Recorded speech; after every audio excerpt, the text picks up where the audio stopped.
All right, everyone. I know we had a bit of about 15-minute break, but I want to get us back started with our next fireside chat.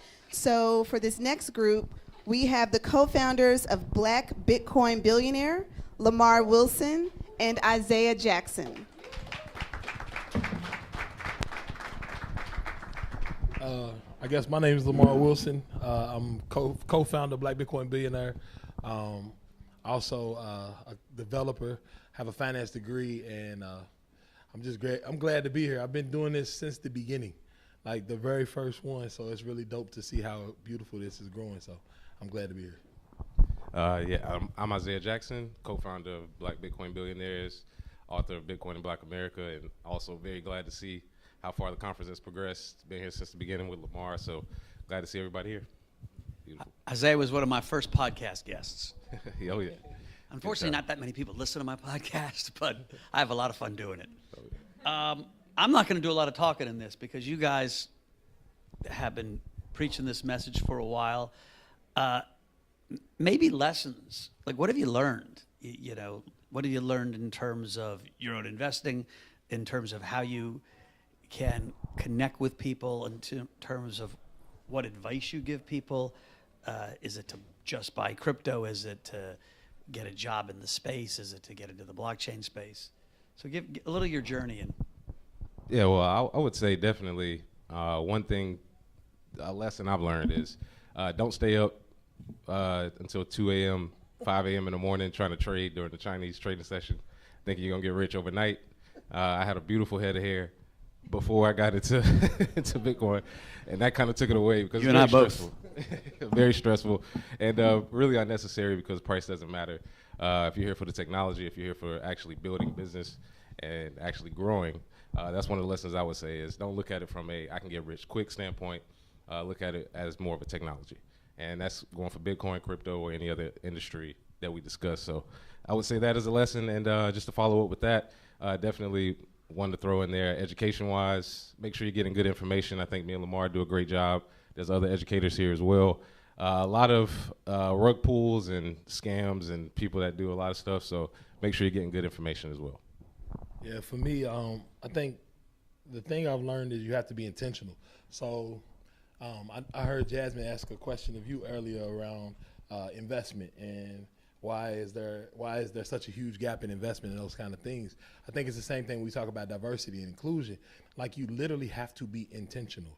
A lot of times people who are in minority groups or in disenfranchised groups, they usually think that it's discriminatory, like people are trying to be discriminatory. But the truth is, it's not discriminatory. People just aren't intentional. Like they just are not pointing at the issue, right? They're not trying to reach that community. And so what I always say is that as soon as somebody in one of those groups learns something, like it's on you. Like with great power comes great responsibility. It's on you to take that information and be completely intentional about getting it to your community, because I'm gonna tell you, people in other communities are not going to get it there for you. So I think that's the biggest thing I've learned. It's about intentionality and about like even investors have to have that mentality of saying, I'm going to be intentional about investing into black businesses. I'm going to be intentional about finding people, finding these engineers, and if they're not, then you know what? You got to go build your own, thus Black Bitcoin Billionaire. So this is why all this exists, the Black Blockchain Summit. My man, Dr. Sinclair, humbly. So yeah, man, that's probably the biggest lesson I've learned is that if you have something, this is what I say: if you love somebody and you have something good, why would you not share it with them, right? Share it, just share it. So. I like both those answers. What do you guys want to accomplish? Even the title, Black Bitcoin Billionaires. Give us a little genesis of that. Well, we definitely want to create some billionaires. I think we have a few that's on the way, actually.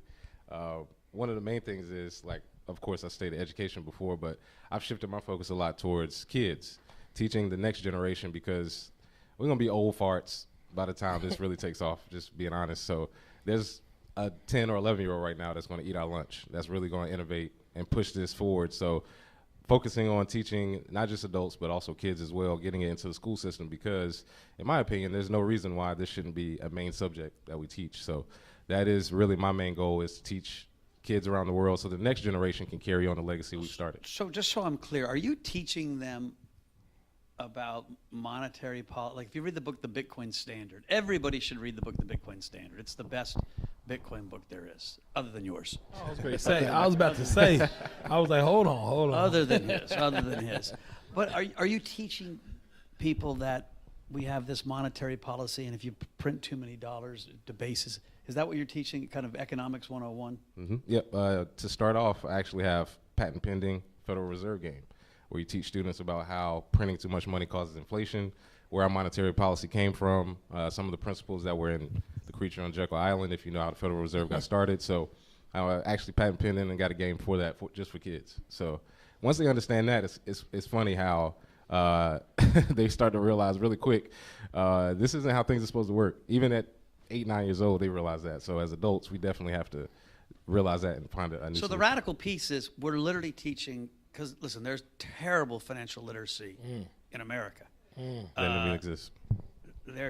What's shocking to me is there's even financial illiteracy on Capitol Hill. I remember 15 years ago, I started meeting with senators, and I was shocked at how many didn't know what the shape of the yield curve meant.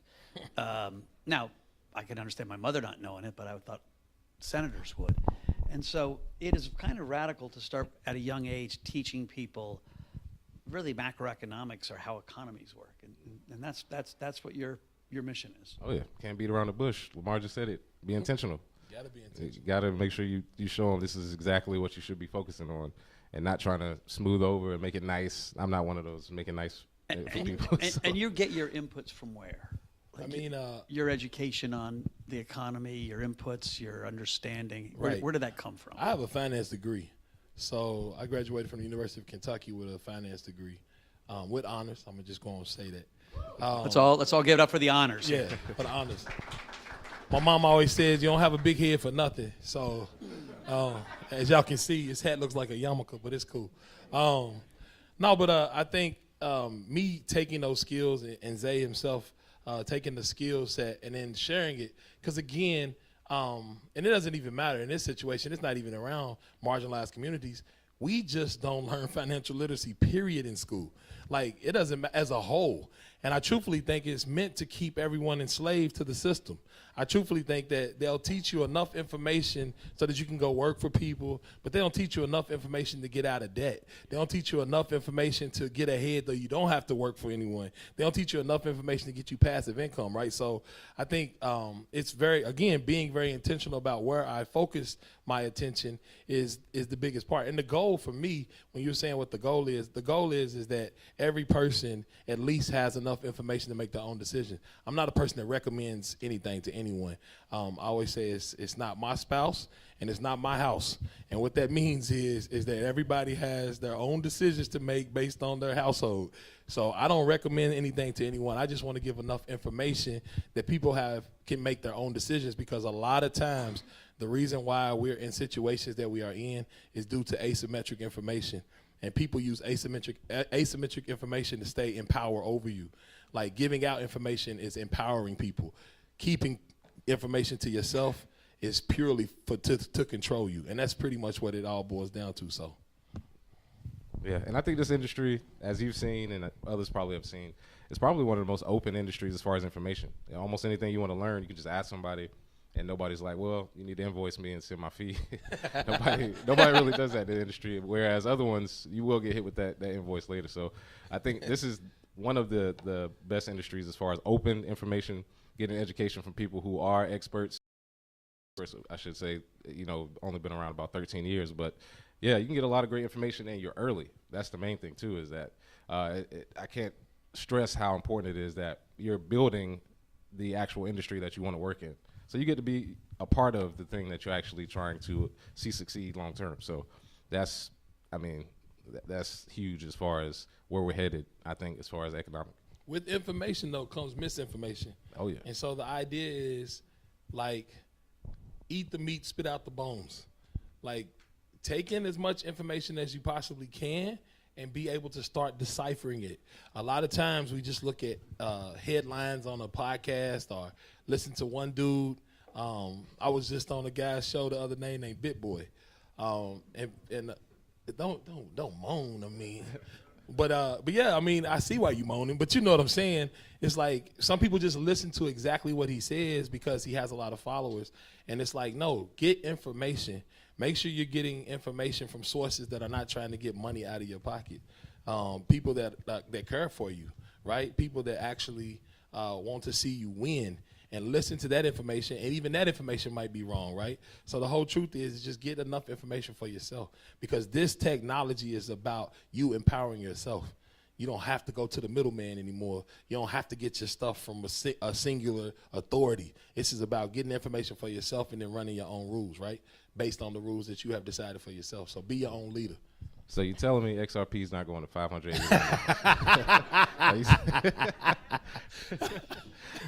But yeah, you're right. Hit the nail on the head, definitely. Right. Do either of you guys invest in stuff outside of crypto? Because the same thesis of understanding the economy, understanding markets, understanding investment, it's a very powerful story, especially for people that never have been taught things. Bitcoin is interesting because it makes it's so tailor-made to be a monetary policy instrument, if you want to think about it. But the rest of crypto is much more complicated. Sometimes stock is easy. Do you invest in stocks yourself? I have a few, but I mostly invest in land. I've got a farm that I got a couple years ago. So basically taking the proof of work algorithm like Bitcoin and using it in real life. I don't really trust a lot of the food, so I like to have proof of work that my food is coming from a good source. So I mostly Maybe that's why your hair fell out. Yeah, maybe. Terrible diet before, but yeah, I farm, just real estate in general. I'm getting more international, but not much with stocks except for Bitcoin mining companies. I have invested in a few of those, but I really try to focus on Bitcoin, on crypto, so that I can have the good information for others as well. Yeah, I have stocks. And one of the things I always say, if you have sovereign money, you have to start moving toward a sovereign lifestyle. And sovereign lifestyle requires you to have land. Sovereign lifestyle requires you to start thinking about having renewable energy sources. A sovereign lifestyle starts requiring you to get food, right, to be able to supply your own food source. Because I truthfully believe the ideal of decentralization allows you to even start thinking about life decentralized to the point where all of the means of production for energy, food, and everything should be as close to your home as possible. When you start to do that, then that makes the entire environment around you anti-fragile. And so I definitely land cattle, right? It always sounds funny when I say that, but I'm trying to get some head of cattle. It sounds funny. Everybody goes, "Oh, Lamar, you trying to get some head?" I'm trying to get head. I'm trying to get head of cattle this year. I'm working with my buddies to get some head. And right now, if you go on my Instagram, if you go on my Instagram right now, you'll see me and another buddy of mine working on a flip. So like we even flipping houses, right? Because for me, Bitcoin is a great investment tool. It's a great savings tool, but it's also boring, and I just like get money. So it's like if I find other means to get money, I'm gonna go get money. Say that again. You said Bitcoin is boring, right? It's boring as heck. I keep trying to let tell people say that. this. They think it's It's boring. You go jump in, it's all unicorns and rainbows. You're gonna be. It's actually pretty boring if you're doing it right. Just stack. It's like Scrooge McDuck. Like Scrooge McDuck had the vault. It was boring except he swam in his. We can't swim in our Bitcoin. You know what I'm saying? But it's like it is, and you have to understand that. Like the road to wealth is not this quick. Get money real fast. The road to wealth is take your time, put some bread back, stack, and get compound interest. That's pretty much what it boils down to. Oh, yeah. Yeah, real estate, when I was doing my podcast and I had a lot of the young hip hop guys, they said, "What do you spend money?" I said, the first thing you ever should do is borrow money, because at that point rates were so low. I was borrow as much money as you can, go to the SBA, the FHA if you can qualify, or a bank if you qualify, borrow money and buy real estate in a good neighborhood. First investment for everybody. It was even better than, better than most. You guys are almost like preppers, though. Like, you know what preppers are, waiting for the doom. I said it already. I go to bed and pray that everything's okay tomorrow. I really don't want Bitcoin to go to $1 million. I do have faith that America can manage our way through this mess that we're in. I have a question for you, though. I have a question about the prepper thing, because I was talking. We had a whole room on this on Clubhouse, and there was a guy in there. He was like, He said, you keep thinking about this doomsday. And I said, but think about it. He's a finance guy. I said, in finance, you diversify. Why? He said, because everybody knows finance is a doomsday, right? Everybody knows that, right? So I said to him, I said, but think about it. You are investing in financial instruments to get money so that in the future you can get what money can buy, right? Like you literally are trying to make more money so when you retire, you have your land, you have places, right? You have food, you got medicine, the whole nine. I said, but what if instead of investing in that, you go ahead and take care of all of those things in perpetuity now and then invest in that? What if you start investing in renewable? Like we have the technology now to have a farm at the back of your house in a shipping container. We have the technology now to get sunlight. I said, why not invest in that and have that sustainable like the Amish folk do, right? Like they don't give a crap about our economy ever. They still ride the same buggies. I'm in Kentucky. I've been to Lancaster. It's just no fun. No, man, but that's what I'm saying. They saying. get 1 year of fun. They go on that walkabout. Like use the technology, use the mindset, but also use the technology to basically create a self-sustaining environment that because now we have automation. You probably have robots that'll farm for you in a minute. Start thinking that way and sustain yourself, and then everything else you don't even have to worry about. And so I was like, if you think it's crazy from a financial standpoint, which is all you trying to do is have enough money so you can eat in the future, then why not just make sure your food is there anyway? To be fair, I do own 8 cows. Oh, see, he get head already. But we keep Miss pets. But if we had to, my daughters would be upset. But if we had to, we could eat them. Well, see, you know what it is? Like you have to have that, sovereignty. And right. When we talk about money being self-sovereign, that usually extrapolates to the rest of your life as well. At a certain point, I always say, you go down the rabbit hole of Bitcoin, of crypto, you start realizing a lot of what we're told is fake or is not real, it's not true. So once you reverse that, you start seeing, I got to do it for myself. Nobody's going to help you. My man before Byron that stated it, nobody's coming to save you. I'm sorry if nobody's ever told you that, but nobody's coming to help you. And it's not as much doomsday as it is. I was kind of scarred by the last economic crisis because I was in college. I was already scraping together change out of the ashtray trying to get food, and then the economic crisis happened. So that's really what got me on the road to learning about it. So I'm kind of scarred from that. I don't want to ever be in that position where I feel, lost. Like I didn't know what was happening. I was 19 at the time, and I was like, I don't understand why we don't have money. What does that even mean? I didn't know what that meant. So this time around, if the same thing happens, I just want to be prepared. How did both of you guys, you can answer first, psychologically and emotionally handle, Bitcoin was at 69,000 and all of us big guys, he's got a book with Bitcoin and his good looking picture on it. We all felt pretty good about it. I got a song, my head spins in circles. It's a lot of fun when there's a tailwind, and then all of a sudden it goes from 69,000 to 19,142. Fun times. Actually, I hope it keeps going down. Go lower. Let's go to 10,000. Let's go back to 5. I don't care. I mean, let's just get rid of all the people who are here for that. So I'm actually excited. For me, I don't ever look at prices. One Bitcoin is one Bitcoin because it represents freedom. Like that's the part. I understand Galaxy Digital, you guys are financial guys, I get it. But for me and what I try to convey is that the decentralization of the actual protocol puts us in a different position from an asset perspective than any other asset in the history of time, especially for black folk. Man, land in this country has been taken from us, right? People say, oh, we need to get land. Well, guess what? Millions of acres of farmland have been provenly taken from black people. You look at Tulsa, Oklahoma. Businesses have been taken from us. When there's supposed to be actual claims, like insurance claims, like $2.5 million worth of insurance claims from back in 1921 still have not been paid to the people in Tulsa, Oklahoma. That can be taken from us. There is only one asset right now that provably cannot be taken from you because if you have your keys, you got your cheese, as Zay would say, right?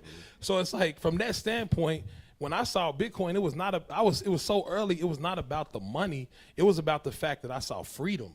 I saw an alternative to a system that has been systematically set up to oppress us from redlining and all of these other things. So when I start thinking about Bitcoin, I'm not worried about the price. I'm worried about the freedom. As long as the rules of Bitcoin stay in a position where I can have freedom, where I can have this is my own money, my own capital, I can send it where I want to, no one can stop it, I'm good. The price can be whatever the price is. You know what I'm saying? It's one Bitcoin is one Bitcoin with me all day. Yeah, it changes your mindset because you're looking at the percentage of a supply that's scarce. You're not looking at the price of it in fiat dollars. Right. Because after a while, it's not going to really matter. So you're right. I don't want to see it go to $1 million tomorrow either. I want to give it some time, clear out some of the people that aren't serious, and then we go to $1 million in the next year. So. In the next year. Question, we got it. Oh, my name is Lamar Wilson. Yeah. Oh, you already told Nate. I know your name already. Oh. Hi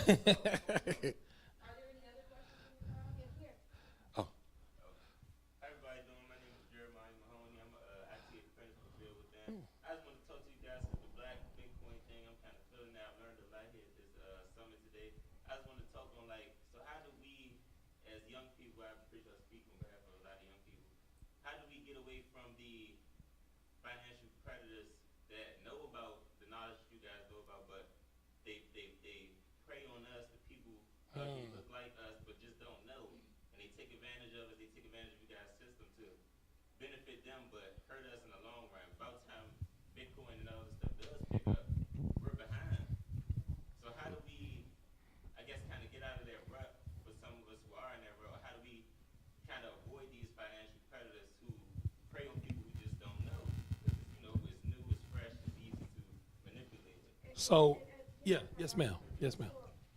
Lots of the stories that we hear is about credits that, young people get. They have to sign up and then their credit scores already, by the age of 20, 21. And so, that's one of them. And then the other thing, I think the other question they had was about, so you're talking about, lots of money, lots of, buying and stuff. So how does a young person start? Yes. What is the first dollar and how, So I'll try to hit both really quick. Number one, the reason why they're targeting people that look like us is because, as Mike said earlier, there's a huge gap. And so what I always say is, if you put your hand on the back of a mouse, when you take the hand off, it's going to run. It ain't going to walk away from you, right? If you oppress a mouse and put the hand up, it's going to take off running. So what happens is, our mentality is, as soon as we get out from an oppression, we're like, oh, we got an opportunity to do something. We just take off running to whatever we see, right? And so that's how people get you. So it has to be education. We teach in the Marcy Projects for the Bitcoin Academy, right? Black Bitcoin Billionaire was commissioned to do that. And you're talking about people that are in poverty. One of the classes we teach is literally scamming. And we teach it from the standpoint of like all types of scams, phishing scams, right? Just social scams. We teach all of these things because the education is what people need to actually free them to get themselves out of that situation. And when it comes to young people, I think the biggest part is when you look at something like Bitcoin and you understand the longevity of it, how we talk about it, like he's talking about, just accumulation. We're just trying to accumulate a bigger percentage of a finite amount, right? It's only gonna be 21 million, so we're trying to get as much of that percentage as possible. It actually starts to change your mindset, so it's not about getting money as fast as you possibly can. It winds up making you have a lower time preference and saying, okay, this is about being slow and meticulous, so then you don't have to go get credit. Because what is credit for a young person? It's basically just being able to get stuff that you can't afford, right? And it basically pushes you back and says, you know what, maybe I don't need another pair of Jordans. Maybe I don't need that Gucci belt to look good, right? Maybe I can just chill. I understand people who get into debt because of necessities, and that's a whole different thing. That's why I'm glad we're in Washington, D.C., because they need to start fixing some stuff. Like, they need to start being intentional about us, like what Byron was up here talking Byron? Yeah, Byron was up here. Mr. Representative Byron. I'm sorry, I won't give him his respect. But I think it just really boils down to the education of it and then teaching a different mindset. but the first dollar, Well, you don't go from being poor to being rich. Oh, no, you don't. Yeah.